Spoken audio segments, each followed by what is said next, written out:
बूढ़े भक्त और भगवान की अनोखी कहानी। बूढ़े में दो तरह के लोग होते हैं, एक भगवान में आस्था रखने वाले और यानी कि आस्तिक, और आस्था नहीं रखने वाले यानी कि नास्तिक। ये कहानी आस्था रखने वाले लोगों को ज़्यादा पसंद आएगी। हो सकता है इस कहानी को सुनने के बाद उनकी आस्था और ज़्यादा पक्की हो जाए। एक आदमी जो जीवन भर राम नाम जपता रहा, अब वो बूढ़ा हो गया था। बूढ़ा ही नहीं हुआ था बल्कि इतना कमज़ोर हो गया था कि अपनी जगह से बिना किसी सहारे के उठ भी नहीं पाता था। ऐसी स्थिति में भी उसने कभी राम नाम को अपने से अलग नहीं होने दिया। वो पूरा दिन मन में राम नाम लेता रहता। राम नाम की वजह से उसे अपनी तकलीफ़ों को सहन करने की शक्ति मिलती। बूढ़े हो चुके इस आदमी को दो बेटे थे जो उसे नित्य कर्म करने में मदद करते। शुरू में वो बिना कहे ही खुद अपने बूढ़े बाप की सहायता कर दिया करते। फिर धीरे धीरे जब बाप खुद बुलाता तब आते। लेकिन जैसे जैसे वक्त बीतता गया तो वो 2-3 बार पुकारने के बाद भी मुश्किल से आते और कभी कभी रात को न भी आते।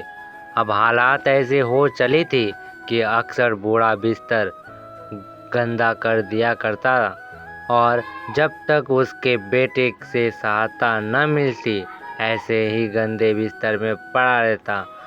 बुढ़ापा बढ़ता जा रहा था, उसकी नज़रें कमज़ोर हो चुकी थी।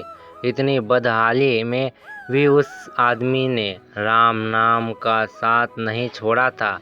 एक बार बूढ़े को नित्य क्रम करना था। उसने अपनी आवाज़ लगाई और अगले ही पल किसी ने उसका हाथ बड़ी कोमलता से पकड़ा और उसे नित्य कर्म करवा कर उसके बिस्तर पर लिटा दिया। यह अब रोज़ाना होने लगा। जब भी बूढ़ा आवाज़ देता अगले ही पल उसकी मदद करने के लिए कोई आता और उसे उसके सहारे काम करा कर वहाँ से चला जाता। नज़र कमज़ोर हो चुकी थी, देखकर बूढ़ा उसे पहचान नहीं पाता था, लेकिन बूढ़ा जानता था कि यह उसके बेटे नहीं हो सकते और वह स्पर्श भी उनके बेटे का नहीं था। एक दिन जब बूढ़े आदमी ने अपने नित्य क्रिया करने के लिए अपने बेटों से मदद मांगी तब अगले ही पल उसे फिर से वही मुलायम वाला स्पर्श महसूस हुआ। सारा काम खत्म करने के बाद बूढ़े आदमी ने उस व्यक्ति का हाथ पकड़ लिया और उससे पूछा, सच सच बताओ, आखिर तुम कौन हो? तुम मेरे बेटे तो नहीं हो सकते। बूढ़े के सवाल के साथ उसके कमरे में बहुत तेज रोशनी हुई और प्रभु ने अपने द्वितीय अवतार में वहाँ पर दर्शन दिए। किसी भी वस्तु को बड़ी मुश्किल से देख पाता था, वही बूढ़ा भगवान के दिव्य रूप को स्पष्ट रूप से देखने में समर्थ हो गया। जिस भगवान का नाम वह जीवन भर लेता रहा, उसे अपने पास पाकर बूढ़ा उसके चरणों में गिर पड़ा और बोला, भगवान मैं धन्य हो गया जो आपने मुझे साक्षात दर्शन दिए।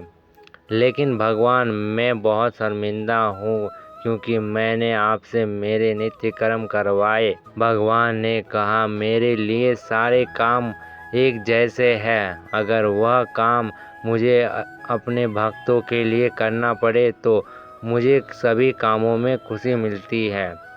बूढ़े ने हाथ जोड़ते हुए भगवान से कहा, लेकिन भगवान आप यह सब करने के बजाय मुझे मुक्त ही क्यों नहीं कर देते? क्या आपके दर्शन मात्र से मेरी मुक्ति संभव नहीं है? यह सब प्रारब्ध की वजह से है। तुम्हारा प्रारब्ध बहुत कठिन है। अगर मंद होता तो मेरे दर्शन मात्र से ही तुम मुक्त हो जाते। मैं चाहूँ तो तुम्हें अभी मुक्त कर सकता हूँ, लेकिन फिर अगले जन्म में तुम्हें प्रारब्ध को भोगने के लिए आना पड़ेगा। इसलिए मैं तुम्हें खुद तुम्हारा प्रारब्ध काट कर मुक्त करवाने के लिए सहायता कर रहा हूँ, भगवान ने कहा। इतना बोलकर भगवान वहाँ से अंतर्धान हो गए। कुछ महीने और काफ़ी तकलीफ भोगने के बाद आखिरकार उस बुरे आदमी को मुक्ति मिली। अगर हमारी वीडियो अच्छी लगी तो कृपया वीडियो को शेयर करें। आपका वीडियो देखने के लिए धन्यवाद।